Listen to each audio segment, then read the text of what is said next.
Welcome back to Big Gold Belt Media. I'm Damian G, joined by Terrell, and we just got done with a very intriguing, interesting show or movie, Justice League Cross RWBY, Yeah. Superheroes, and Huntsmen. Available for digital download and on Blu-ray on Tuesday, April 25th. Brought to you by Warner Media, as well as Rooster Teeth. Say that 3 times fast. Yeah.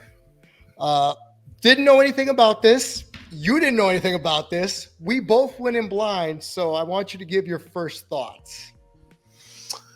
I knew this was coming. I seen this was a part of, because obviously I keep up with all these movies and I buy every single one of them. But I could tell you this was my least expected one that I wanted to get. I've always known what RWBY was, but never even dipped my toe into the pool because aesthetically I just didn't like the way it looked. But DC and Rooster Teeth decided, hey, this was the thing that deserved the crossover out of all of the franchises, so we got it. And here it is on, like you said, Blu-ray, DVD, digital. But overall, I don't know if it's my bias for already just not. I don't know if it's like it's just because I just don't like RWBY to jump off, but I just wasn't feeling it at all. That's fair. That's fair. And again, as someone like you who went in blind, I had no expectations. So for those in a non-spoiler capacity, if you have ever wanted to see the Justice League mixed with a JRPG or an anime, this is for you because this is a unique take and this is based on a crossover comic of the same name. So I did not know this was based on source material. I thought this was a completely random thing. And as you said before we got on air, the RWBY squad will be out here in full force watching this particular movie, as well as the fact that if you all remember, people our age who watched the original Justice League Unlimited, when they all turned into teenagers fighting, I think it was Morgana or something along those lines, where they all reverted to teenagers. This takes that premise, mixes the RWBY world, smashes it together in some kind of reboot, the show reboot all together now. And you got this amalgamation of just random characters thrown together. I'll say this.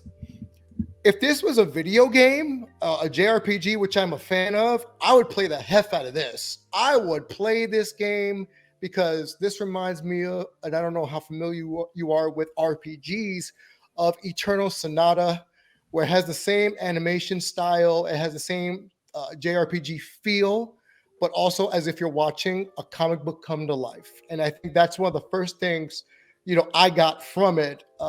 Without giving too much away, there's some time travel shenanigans that brings everybody together. The one of the best parts of this for me, and I'll get back to the whole thing, is when you get toward the end, the villain monologue is often a trope that is overplayed in every form of media, but for some reason, I loved the villain's monologue when you find out who the villain is.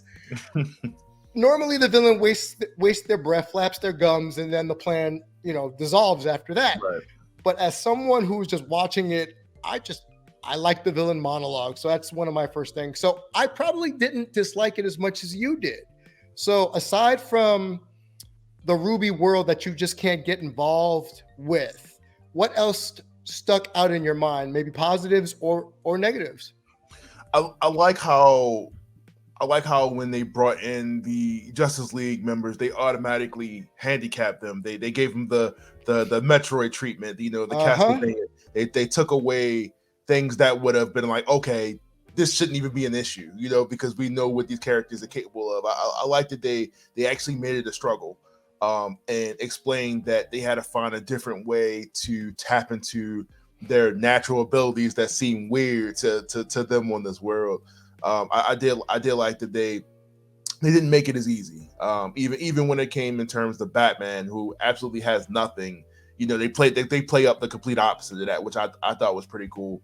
And gives everybody a different experience, to see exactly what they could potentially do. Like I said, I didn't just overall hate it, but like I said, it's just like you said, it's definitely set it at a specific audience of people. Obviously, people who love RWBY. I don't necessarily think this is for people who are, fans of Justice League or like Right. comic book fans. This feels more so for RWBY fans than it does for actual DC Comics fans or anything like that. I don't think this is something that they would run to the shelf and grab and say, man, you know what I really want to see? I want to see that RWBY Justice League crossover.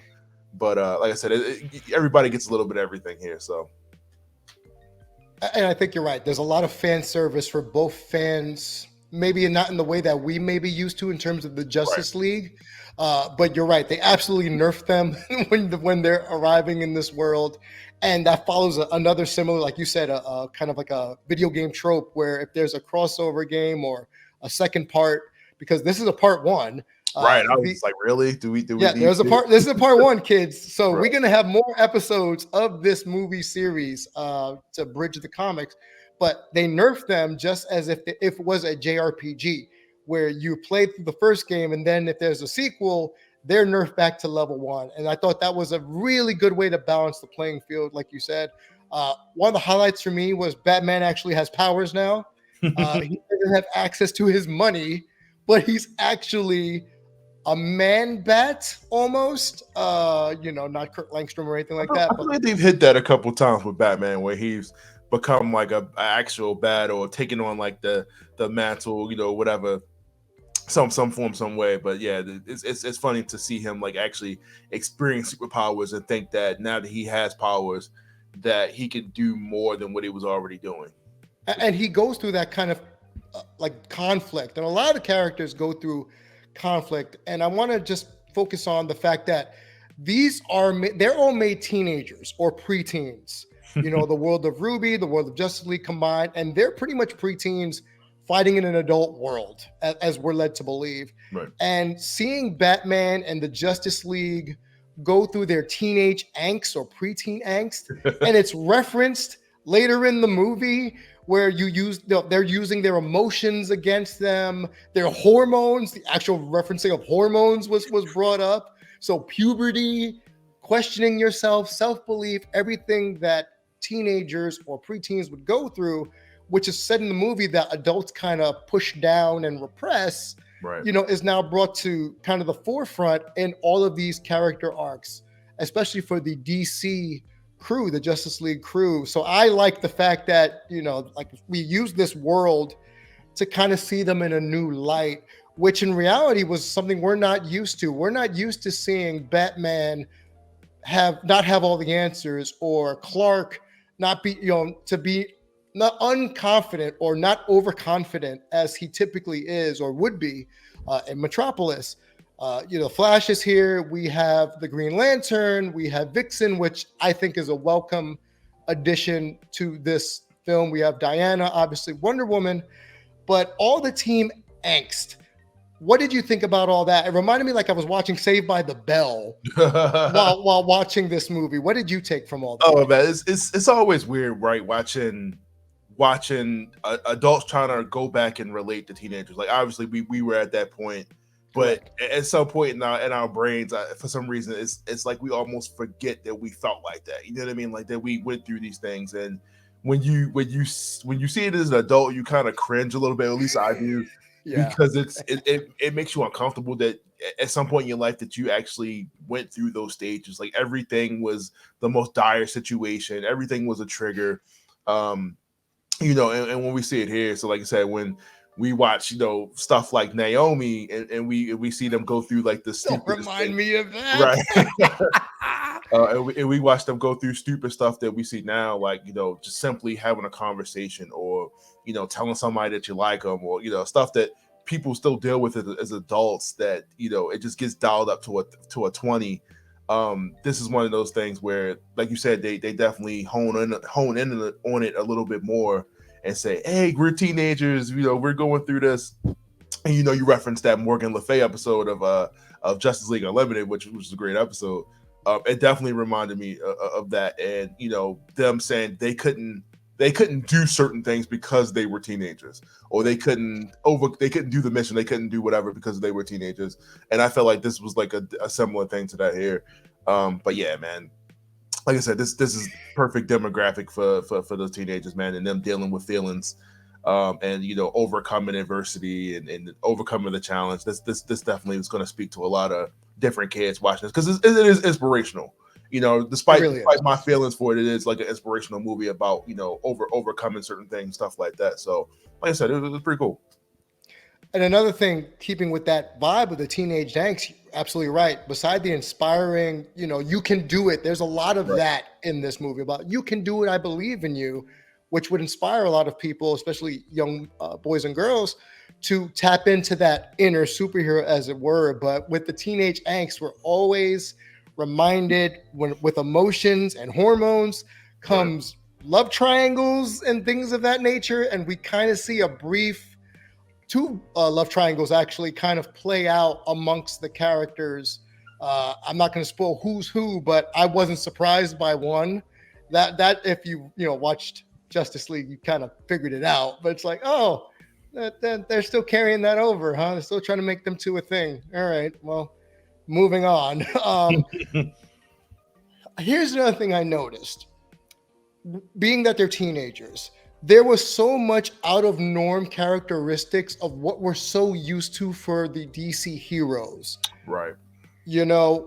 I mentioned it before about Superman not being overly confident while still being corny because he posed every 5 seconds to do that. But I'm the leader. Yeah. yeah, it's like, no, not standing like that. You're not, and just if you're so used to seeing them one way and then you tweak them a little bit more to make them teenagers or teeny boppers, you are going to get unsure, unconfident, kind of meek, or just different variations. Did you like the tweaks at all? How did you feel about the character tweaking? Because I feel as if Batman got tweaked a little bit too much, but that's just me.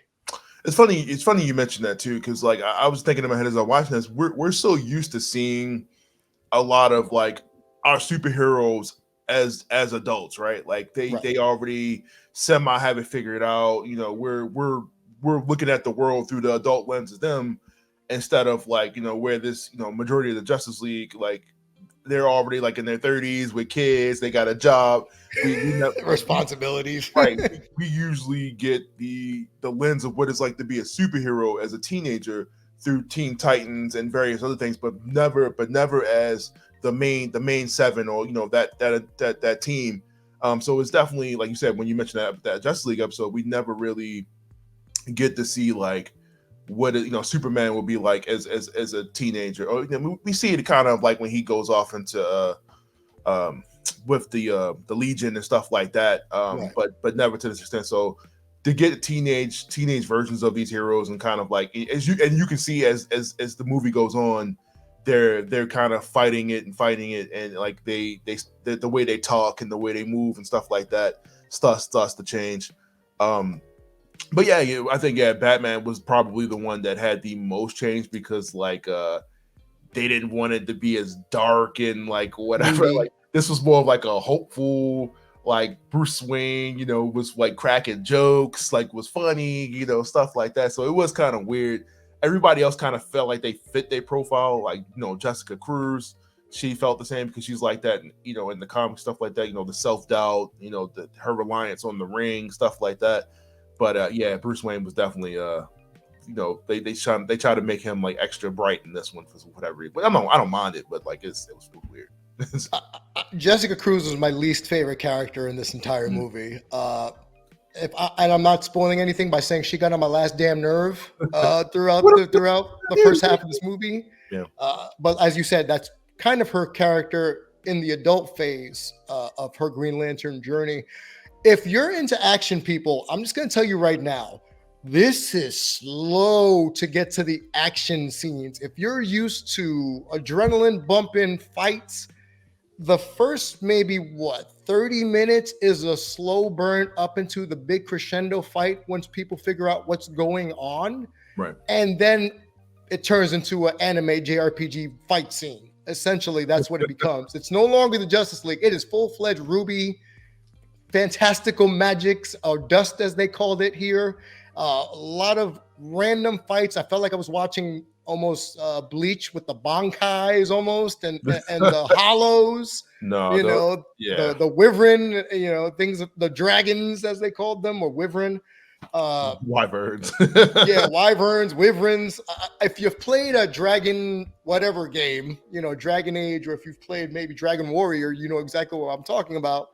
But just when it got to that middle to end point, it felt almost too rushed to get to the end. They Right. joined together a little too closely. There wasn't enough conflict between the two teams.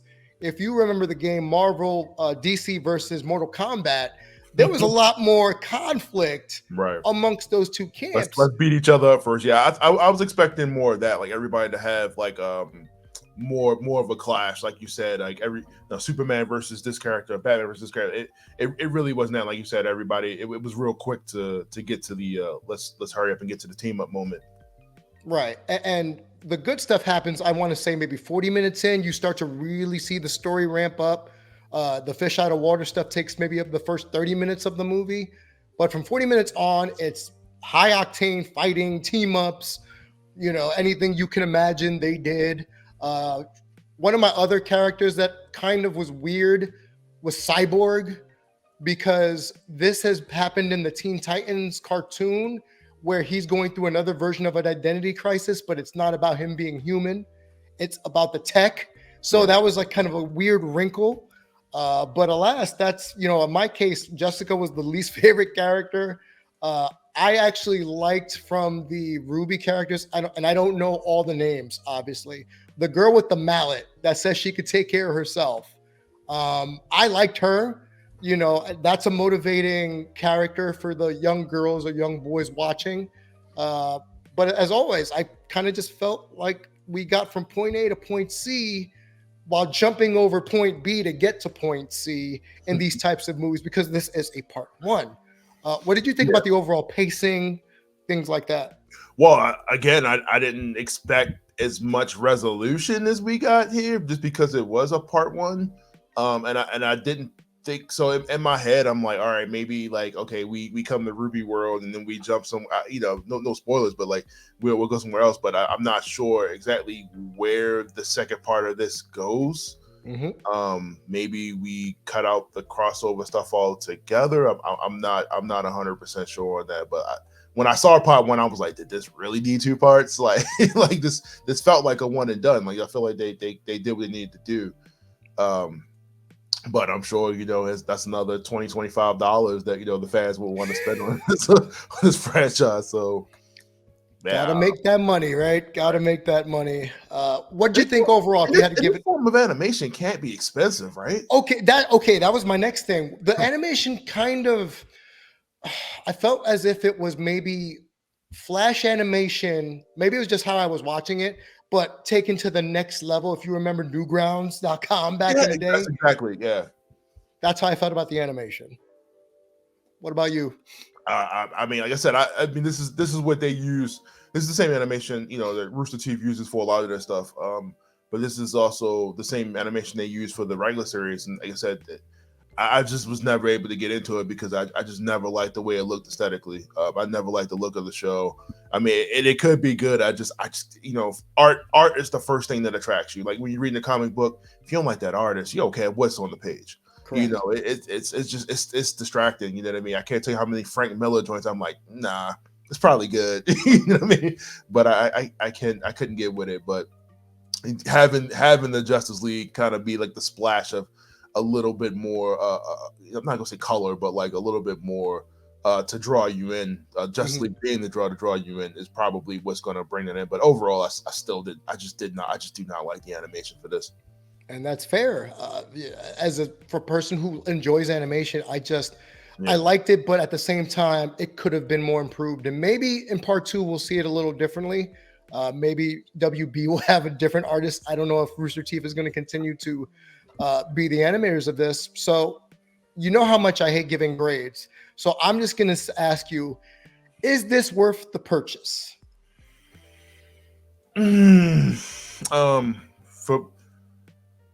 For me, no. Like if I saw it on the shelf, no, I wouldn't get it. but luckily I didn't. If I would have wanted to see it, it's a part one, part two. But for people that are fans of RWBY, if you, I'm not even gonna say if you're fans of Justice League, if you love RWBY, then you're gonna enjoy this. With, like I said, a splash of extra superpowers and stuff like that. But I personally wouldn't buy it as a DC fan, as a person that loves these movies. I don't think this was for me. But if you're just trying to complete your collection, sure, wait for it to go on sale. Wait for the bargain bin. Yeah. I'm kind of in agreement. I'm mostly in agreement with you. Not my cup of tea, but we knew that this probably is a market. Going into it, maybe enjoy it more and just like it for what it is. And me personally, I just liked it for what it was. It wasn't one of those situations where I need to buy this. I need to go out, run out on Tuesday to get this on April 25th. But that's our take. So y'all let us know in the comments here. What did you think of this movie? Again, Justice League Cross RWBY or X RWBY, Superheroes and Huntsmen Part 1, available on Blu-ray 4K digital download on April 25th, this Tuesday. And then y'all let us know. Here at Big Gold Bell Media, we kind of give it a meh. It's not our thing, but you let us know in the comments, and we'll catch you next time.